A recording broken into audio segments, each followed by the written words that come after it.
Friends, welcome to my channel ढेर सारी कहानियाँ। आइए शुरू करते हैं आज की हमारी कहानी हर बार औरत ही क्यों, भाग 2।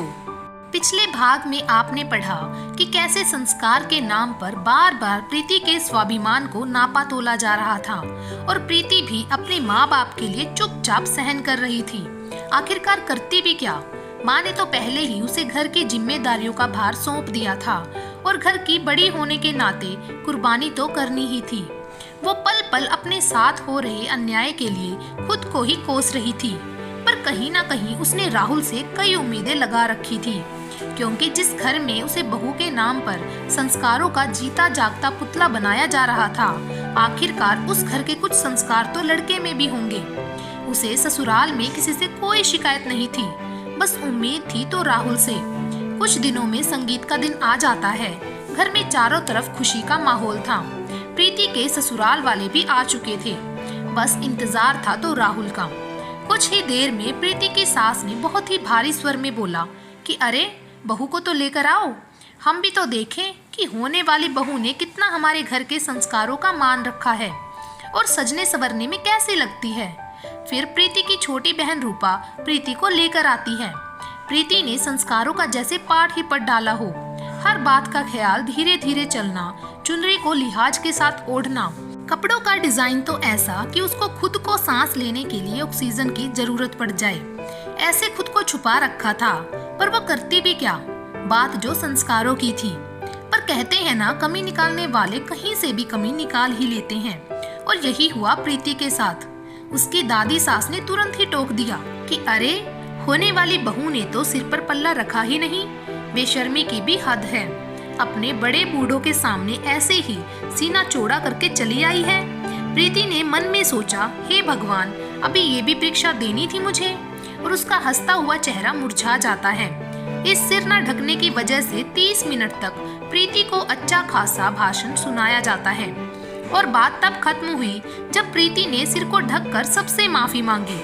प्रीति अंदर ही अंदर टूट रही थी कि एक लड़की होने की क्या इतनी महंगी कीमत चुकानी पड़ती है। समय बीत रहा था, पर राहुल का कोई अता पता नहीं था। धीरे धीरे सबने राहुल के बारे में पूछना शुरू कर दिया। अब मुश्किल हो रही थी संस्कारों का ढोल पीटने वालों को जवाब देने की कि उनका संस्कारी बेटा कहाँ है। बात को संभालते हुए लड़के की माँ ने बोला कि अभी वो मंदिर गया है, आज उसकी जिंदगी का बहुत खास दिन है, इसीलिए बस कुछ वक्त में आता ही होगा। कुछ देर बाद एक गाड़ी आई जिसमें एक लड़के साथ नशे में राहुल भी उतरा और झूमती हुई चाल लेकर सबके बीच पहुंचा। ये देखकर प्रीति और उसका परिवार हैरान रह गया कि इतने संस्कारों वाले घर का बेटा ऐसा कैसे निकल गया। पर फिर भी वो चुप रहे। पर ये चुप्पी रूपा से बर्दाश्त ना हुई और उसने तीखे स्वर में लड़के की माँ से बोल दिया कि आपने तो कहा कि आपका लड़का मंदिर गया है, सच बताइए, मंदिर गया था या मदिरा पीने? तभी लड़के की भाभी रूपा को फटकारते हुए बोलती है कि घर वालों ने इतनी भी तमीज नहीं सिखाई है कि बड़ों से कैसे बात करनी चाहिए। फिर प्रीति की माँ ने इस वक्त भी प्रीति का पक्ष लेने की जगह लड़के वालों का पक्ष लेकर रूपा को ही डांट दिया और चुप रहने को कहा। फिर लड़के की भाभी ने बात संभालते हुए संगीत के कार्यक्रम को आगे बढ़ाने की कोशिश की। प्रीति फिर भी चुप रही। प्रीति और राहुल 2 घंटे तक साथ बैठे रहे, पर राहुल ने एक बार ना तो प्रीति की तरफ देखा और ना ही उससे कोई बात की। बस नशे की हालत में चुपचाप बैठकर तमाशा देखता रहा। फिर संगीत का कार्यक्रम खत्म हुआ और सब अपने अपने घर चले गए, पर प्रीति बहुत उदास थी कि ये सब सच में उसके साथ हो रहा था और वो कुछ ना तो कर पा रही थी और ना ही कुछ कह पा रही थी। पर इस बात से अनजान प्रीति को अभी शादी में उससे इससे भी बड़ा अपमान का घूंट पीना है। वो संगीत के ही बातों में उलझी रही। प्रीति के घर वाले भी इस बात से बहुत हैरान हुए। प्रीति के पापा ने तो एक पल के लिए अपनी बेटी की भलाई के लिए इस रिश्ते को ना करने का फैसला कर लिया। पर प्रीति की माँ ना जाने वो किस परंपराओं में फंसी थी। उसने तो जैसे अपनी बेटी की जिंदगी बर्बाद करने की ठान ली हो। उसने प्रीति के पापा को ऐसा करने से रोका और बदनामी की दुहाई देने लगी कि अगर शादी टूट गई तो फिर प्रीति से कोई शादी नहीं करेगा और रूपा उसे भी कोई रिश्ता नहीं आएगा।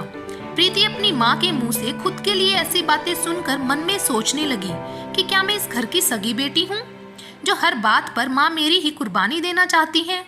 पर जो भी हो, वो मेरी माँ है। ऐसा सोचकर प्रीति फिर भी चुप रही। कुछ दिन बाद शादी का दिन आ गया।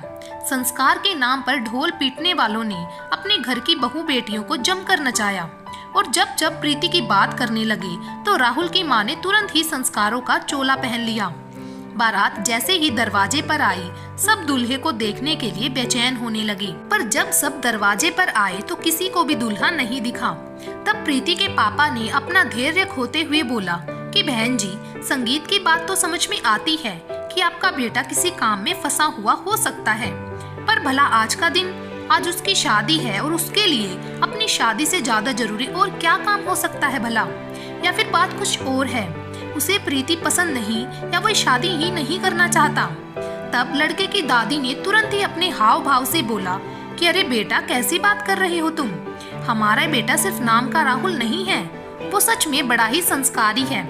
बस वो आ ही रहा होगा, कहीं रास्ते में किसी की मदद ना करने लगा हो, और दूसरों की मदद से ज्यादा जरूरी तो अपनी शादी भी नहीं होती।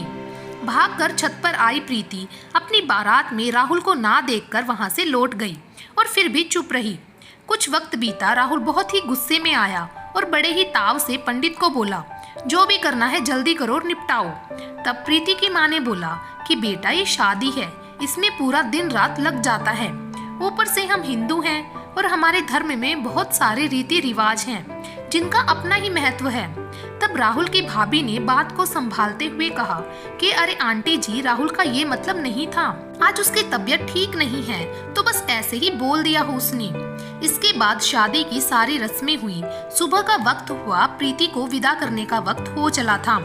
ना जाने क्यों प्रीति को आने वाले तूफान की आहट हो रही थी। वो बार बार बस अपनी माँ से ये बोले जा रही थी कि माँ, मुझे जल्दी घर बुला लेना।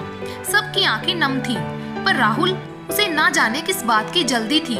वो इतना बेताब था कि उसने गाड़ी वाले को बोला कि तुम घर चलो, ये माँ के साथ दूसरी गाड़ी से आ जाएगी, और बिना किसी की बात सुने वहाँ से प्रीति को लिए बिना ही अकेला चला गया। प्रीति की माँ ने फिर भी प्रीति को ही समझाया कि पति चाहे जैसा भी हो, आज की रात तो तुम्हारे आंचल से बंद ही जाएगा। बस तुम शिकायत का मौका ना देना और ना ही कभी ससुराल छोड़कर यहाँ आना। अब वही तेरा घर संसार है और कोई भी कदम उठाने से पहले एक बार रूपा का ख्याल कर लेना। फिर प्रीति की विदाई हुई और वो ससुराल वापस आ गई। सारी रस्में प्रीति ने अकेले ही पूरी की और अब उसे किसी ने भी संस्कार के नाम पर एक आधी बात तक नहीं सुनाई, और सुनाते भी कैसे, बात जो उनके घर के राहुल की थी। फिर रात का वक्त हो चला और सब अपने अपने कमरे में चले गए। लड़के की भाभी ने प्रीति से भी सो जाने को कहा, पर प्रीति ने कहा कि अभी तक राहुल नहीं आए हैं उनके बिना। तब बहुत ही धीमी आवाज में लड़के की भाभी ने ताने में कहा कि वो आएगा भी नहीं। उसने फिर प्रीति को बोला कि जैसी तुम्हारी मर्जी, और वो इतना कहकर सोने चली गई। रात के 10 बजे से इंतजार करते करते अब प्रीति को रात के 2 बज गए थे, पर वो अब भी राहुल का बेसब्री से इंतजार कर रही थी। सुबह के 5 बज गए तब राहुल घर वापस लौट कर आया और बहुत ही गुस्से में था। प्रीति उससे कुछ कह पाती, वो कमरे में घुसा और तकिया लेकर बाहर के कमरे में रखे सोफे पर जाकर सो गया। प्रीति ये सब देखकर परेशान थी कि ये सब क्या हो रहा है उसके साथ। आखिरकार राहुल ऐसा क्यों कर रहा है? उसे फिर अपनी माँ की कही बातें याद आने लगी कि शुरू सब ऐसा ही होता है, पर शादी के बाद सब ठीक हो जाता है। यहाँ तो प्रीति को और हालात बिगड़ते हुए नजर आ रहे थे।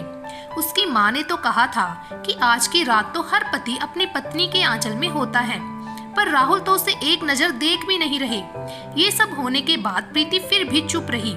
यही सब सोच रही थी कि उसकी नजर घड़ी की सुइयों पर पड़ी, जो सुबह सबके उठने से पहले एक संस्कारी बहू होने के नाते सबके लिए चाय नाश्ता बनाने का इशारा कर रही थी। फिर प्रीति नहाने के लिए बाथरूम की ओर चल पड़ी। नहाकर निकलकर सबसे पहले पूजा की और घर के वातावरण में शांति फैलाई। फिर रसोई घर में जाकर सबके लिए चाय नाश्ता बनाने लगी। उसे लगा कि वो धीरे धीरे सबके दिल में अपने व्यवहार से सबका मन जीत ही लेगी, पर उसे क्या पता था कि उसकी असली परीक्षा तो यहीं से शुरू होने वाली थी। तो सबसे पहले शुरुआत की घर के सबसे बड़े और बुजुर्ग दादा ससुर ने। प्रीति मीठी सी मुस्कान लेकर उनके पास चाय लेकर आती है और जैसे ही आशीर्वाद लेने के लिए झुकती है, अपने पैरों को हटा लेते हैं और उसके मुंह पर ही बोलते हैं कि मैं तुम्हें आशीर्वाद नहीं दे सकता। तब प्रीति हैरान होकर पूछती है कि ऐसा क्यों? तब प्रीति के दादा ससुर बोलते हैं कि मैं इस शादी से खुश नहीं हूँ, क्योंकि मुझे इस घर में पढ़ी लिखी बहू चाहिए थी, और ये चाहे मैं तो तुम्हारे हाथ का पानी ना पीऊं। और इतना कहकर वो चले जाते हैं। प्रीति निराश हो जाती है। अब प्रीति की बड़ी भाभी आती है। अरे प्रीति सुनो, मैं थोड़ा अपने मायके जा रही हूँ, रात तक वापस आ जाऊंगी, तो दोनों पहर का खाना बना लेना। और अब ननंद की बारी थी। भाभी मेरा नाश्ता कहाँ है? मुझे कॉलेज के लिए देर हो रही है। प्रीति उसके सामने आलू के परांठे और दही लेकर जाती है, और तभी प्रीति की ननंद उस खाने को देखकर प्रीति पर जोर से चिल्लाती है कि भाभी ये सब क्या है? माना कि आप गरीब घर से हैं, पर गवार होंगी ये नहीं पता था। मेरी उम्र की लड़कियां डाइट पर होती हैं और इतना ऑयली खाना नहीं खाती हैं। हे भगवान, अब मुझे भूखा ही जाना पड़ेगा। तब प्रीति दुखी मन से बोलती है कि कोई बात नहीं, मैं तुम्हारे लिए कुछ और बना देती हूँ। तब प्रीति की ननंद बोलती है कि आपको डाइट वाला ब्रेकफास्ट बनाना आता है? तब प्रीति बोलती है कि आता तो नहीं, पर तुम मुझे बता दो तो मैं सीख जाऊंगी। तब प्रीति की ननंद मुंह बनाते हुए बोलती है कि आप तो किसी काम की नहीं हैं, और कॉलेज के लिए निकल पड़ती है। अब आई प्रीति की सास की बारी, जिन्हें दुनिया की सबसे संस्कारी बहू चाहिए थी, और खुद के लड़के को दुनिया भर का कुसंस्कार सिखा रखा था। अरे प्रीति, क्या कर रही हो तुम? कुछ नहीं माँ जी, प्रीति ने बहुत ही धीरे स्वर में बोला। तब प्रीति की सास की नजर प्रीति के गहनों पर पड़ी, जो उसे उसके मायके से मिले थे। और तब प्रीति की सास ने तरकीब लगाई और बड़े ही प्यार से प्रीति के सारे गहने उतरवा लिए और अपने पास रख लिए। और प्रीति भी सब समझ रही थी, पर वो क्या कर सकती थी? बात जो संस्कारों की थी, इसीलिए वो फिर भी चुप रही। फिर प्रीति की सास ने राहुल के बारे में पूछा, तो प्रीति ने बात को छुपाते हुए कहा कि वो कल रात जल्दी ही आ गए थे, बहुत थके थे तो सो गए थे, जल्दी उठते ही होंगे। प्रीति अपने रिश्ते की मर्यादा को बनाए रखना चाहती थी, पर वो क्या जाने कि उसे आए तो सिर्फ एक ही दिन हुआ है, और ये कुसंस्कारी लड़का तो उनके पास 30 सालों से था। इसीलिए प्रीति की सास थोड़ा सा हंसी और कमरे में चली गई। फिर प्रीति ने वक्त देखा तो अब तक सुबह के 10 बज चुके थे। उसे राहुल से इतनी देर तक सोने की उम्मीद नहीं थी, क्योंकि जब उसके घर वाले प्रीति को देखने आए थे तब राहुल को लेकर कुछ और ही बताया गया था। पर प्रीति ने सोचा कि चलो मैं ही जाकर उठा देती हूँ। प्रीति के कमरे से पहले प्रीति के सास ससुर का कमरा आता था, इसीलिए जब प्रीति उनके कमरे के पास पहुंची तभी प्रीति के ससुर सीधा आकर प्रीति के सामने खड़े हो गए। यूं अचानक से प्रीति उनको देखकर डर गई। फिर उसने आशीर्वाद लेने के लिए जैसे ही झुकी तो प्रीति के ससुर ने बहुत ही गंदे तरीके से प्रीति की बाजुओं को पकड़ ही नहीं जकड़ लिया। प्रीति को ये छुअन बहुत अजीब लगी और वो तुरंत थोड़ा पीछे चली गई और जल्दी ही अपने कमरे की तरफ भाग खड़ी हुई। प्रीति का ससुर नियत का बहुत ही गिरा हुआ इंसान था और ये शादी भी उसी की मर्जी से ही हुई थी, क्योंकि प्रीति देखने में बहुत सुंदर थी, सादगी भी बहुत थी। बस यही बात प्रीति के ससुर के दिल में बस गई और वो प्रीति का शिकार कर सके, इसीलिए प्रीति को अपनी बहू बनाकर ले आया, क्योंकि वो तो अपने बेटे की हरकत से बहुत अच्छे से वाकिफ था। जब प्रीति कमरे में पहुंची तो उसने रोना शुरू कर दिया। कोई भी औरत अपनी मर्जी के खिलाफ अपने आप को छूना तो दूर, देखना तक पसंद नहीं करती। और फिर ये तो राहुल के पिताजी थे, मतलब प्रीति के भी पिता के समान ही हुए। पर फिर भी प्रीति चुप रही, क्योंकि बात जो संस्कारों की थी। फिर वो राहुल के पास जाती है उसे उठाने के लिए। तब राहुल गुस्से से उठता है और प्रीति के ऊपर जोर से चिल्लाता है कि तुमको किसने बोला मुझे जगाने के लिए, और तुम होती कौन हो? तुम सिर्फ इस घर की बहू हो, मेरी बीवी कभी नहीं हो सकती। इतना कहकर वो दूसरे कमरे में चला जाता है। इतना सुनकर प्रीति के होश उड़ जाते हैं। उसे यकीन नहीं होता कि जिस राहुल के भरोसे आई थी वो ही उसका असली दुश्मन निकला। हे भगवान, ये क्या हो रहा है मेरे साथ? मैंने कौन से गुनाह किए थे जो मुझे ऐसी सजा दी?